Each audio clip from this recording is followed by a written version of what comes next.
Before we can talk about the particulars of any financial instrument or decision we face, our mind must be in a state of receptivity.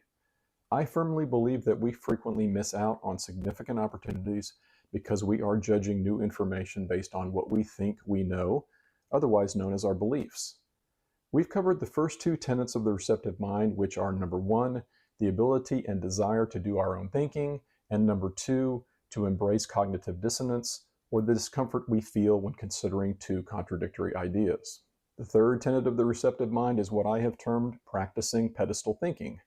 Now, I couldn't come up with anything more original, so I'm referring to the glass cases sitting on pedestals at museums where we can view an object from a number of different directions and angles, engage with it, walk away from it, etc. And we need to do the same thing with information, particularly new information and especially information that we question. Quote, "It is the mark of an educated mind to be able to entertain a thought without accepting it," end quote.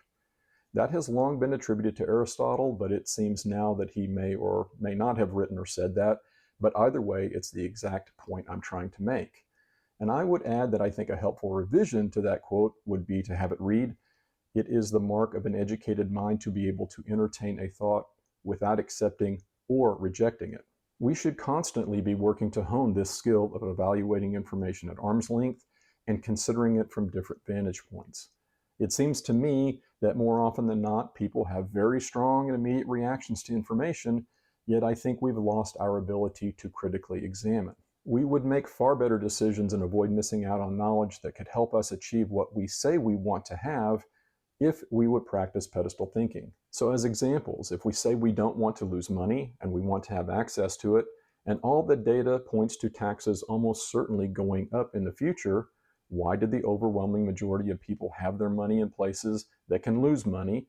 They have extremely limited access to it, and they're deferring payment of taxes into the future.